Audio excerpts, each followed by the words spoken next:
are some exceptions. There are some fields in which that the hold of that Baroque way of thinking has been broken. Physics is one of them. One of the great intellectual accomplishments of relativity physics was to move past the Newtonian assumptions.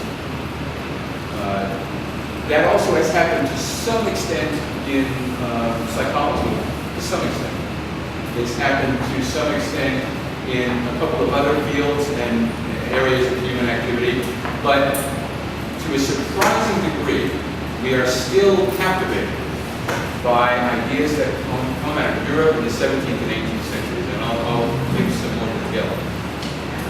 If I'm right that it makes sense to think of the world relationally, then that's a contrast with a number of these Baroque assumptions.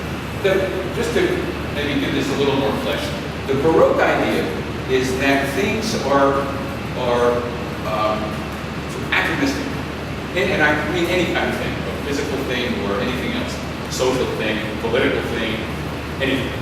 That they are atomistic. That is the subject of our study, again, whether it's astronomy or whether it's politics or economics or anything else, the picture is one of a lot of discrete individuals that have their characteristics independently of one another, entering into relations of some kind that are governed by general principles or laws.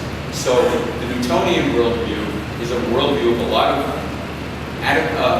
of physical particulars, each having its own traits that are moving, and the reason it hangs together is that there are a set of physical regularities describable mathematically that indicate how they don't just crash into each other and the whole thing blow up.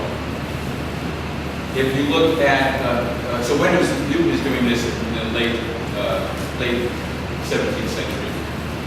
40 years before that, Thomas Hobbes, the English political theorist and philosopher, was writing about political relations with much the same general assumption in that field.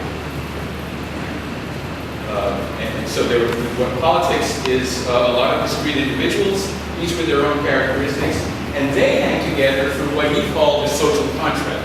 But it's a general set of principles that enable these individuals to interact without blowing the whole thing up.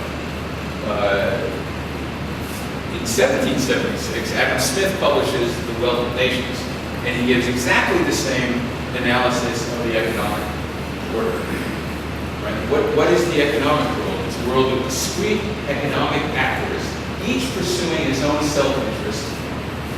And it doesn't blow itself up because it hangs together, and I use this poetic expression of the invisible hand. It's an invisible hand, he says, that makes it all work. In other words, there are principles in the marketplace, very much like Newton articulated the principles of natural objects, or physical objects.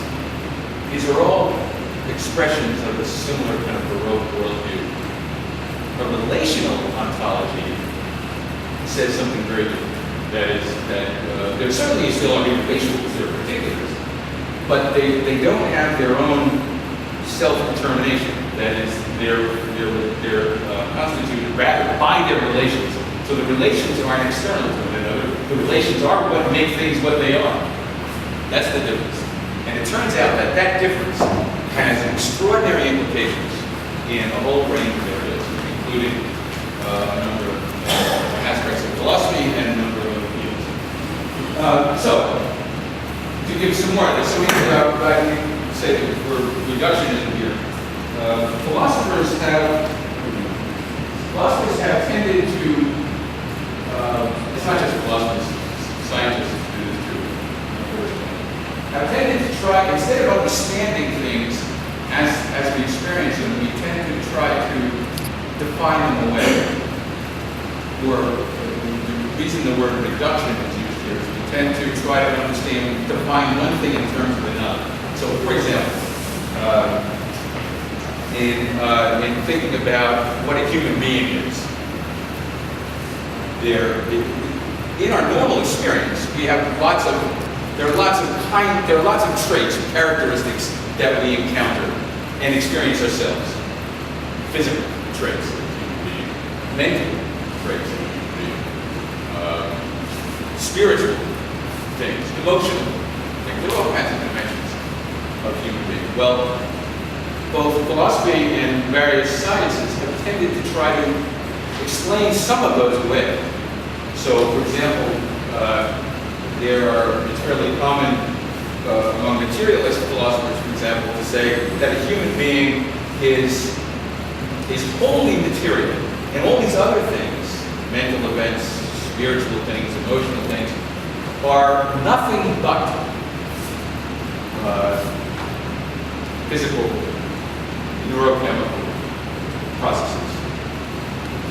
Nothing more.